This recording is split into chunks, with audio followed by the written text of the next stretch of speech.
Donc, j'ai travaillé à l'hôpital Necker au bloc opératoire et un matin nous avons été confrontés à une situation un peu délicate avec un enfant de 12 ans qui ne voulait pas être anesthésié, qui malheureusement a dû être endormi contre son gré.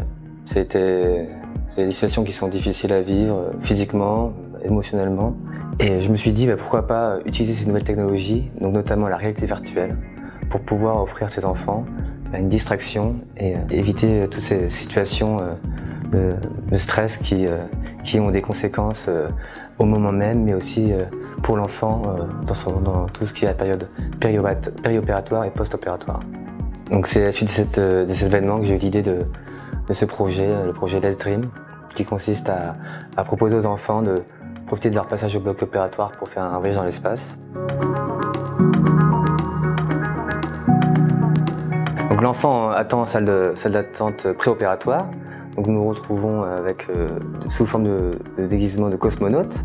Donc nous lui remettons le casque et l'enfant se retrouve sur la Lune. Voilà, la salle d'attente se transforme et l'enfant va parcourir finalement les couloirs du bloc opératoire, non pas sur le brancard, mais sur un petit module spatial, pendant lequel il va pouvoir jouer à un jeu qui va consister à attraper des poussières d'étoiles tout autour de lui. Et ensuite, ce module spatial va donc arriver jusqu'à la salle d'intervention, où l'enfant va, selon lui, démarrer la fusée, où nous allons pouvoir l'endormir grâce à l'analogie de la fusée, du démarrage, avec cette fumée qui monte et les tremblements de la fusée qui sera imité par les vibrations du brancard que nous effectuerons. À son réveil, il aura à ses côtés un petit tube à essai qui sera rempli de petites étoiles et qui correspondra à la récompense du jeu qu'il aura réalisé sur le trajet du bloc opératoire, sur le trajet de la Lune, et qui sera donc un gris-gris pour la guérison et pour apporter plein de courage et de force pour se rétablir.